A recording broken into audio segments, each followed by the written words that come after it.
Hello in Sopite ho nanadam damoinam inanga lel jingu Q&A video part 2 entertainment na pa chu bol ki ruti o tunin hui malsom na underwear color piham bro please.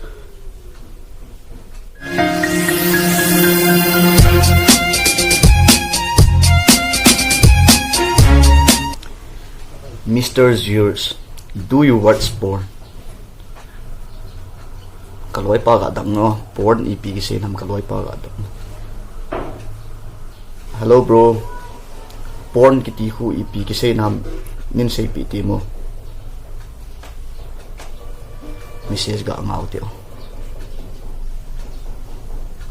Okay, porn kiti ipi kise nam loi pa ko ning ga ngal tim ting le kin kan sei pi di so porn kiti ko ang bro no may khat le pasal khat ki chu tu zet zet hui chu. Oh, I enjoy a lot.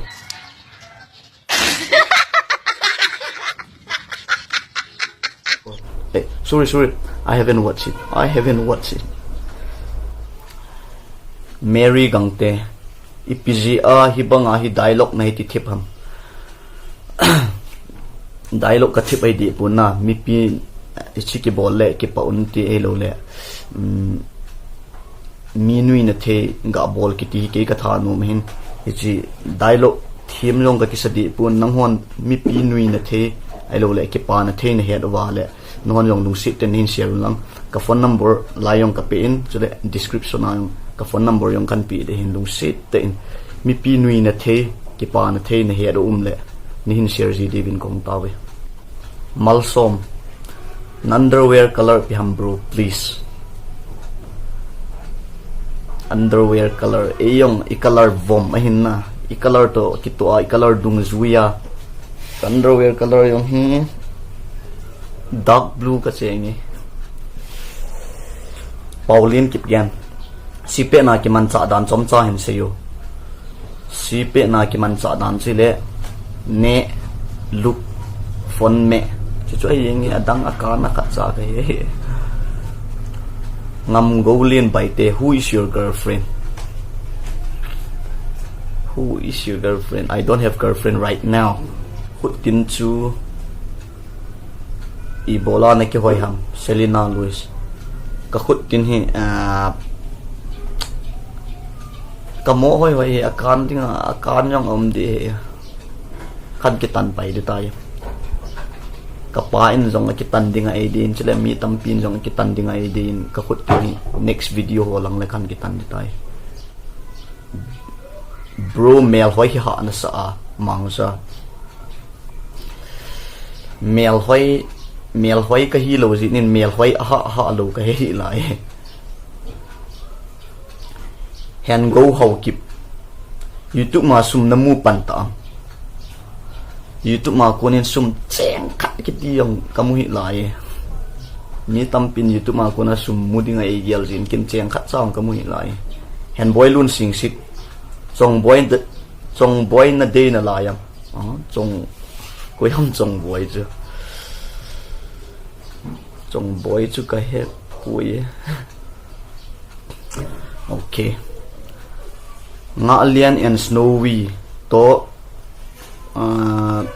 bloody na now nang ni question ke bangin bloody na now cookie youtubers la koi na ngai sang pe nem chole koi video ball na enjoy pe ne nga lian and snowy emila an favorite youtubers koi ham stani hin don but khom jingin kating na favorite youtubers ti mo hikin kanei pui aji chu na amy youtubers ho line ki bang pun line za chum chi hin na abang loi thila thu sim sei lang theme abang loi vlog ball theme abang loi entertainment lang theme abang loi lam lang theme chule emi youtubers za mi tampi min line ki ba lo jin favorite youtubers mong katipun abon chawin ka ngai sang su ke yin abon chawin ka vet num na ki bang su ke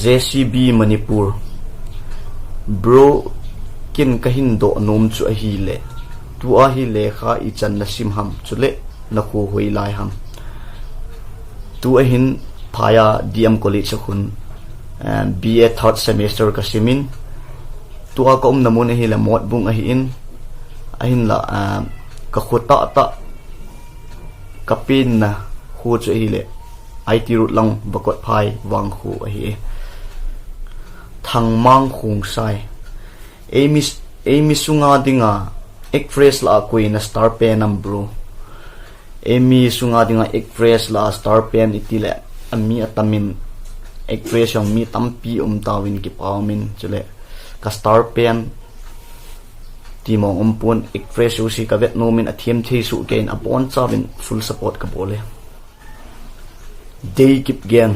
Who is your crush? It's uncountable. I have a lots of crush. It's uncountable. Len go lal sing sit cookie. Bro no more sa dale chun next no to kakingai hi itinagela.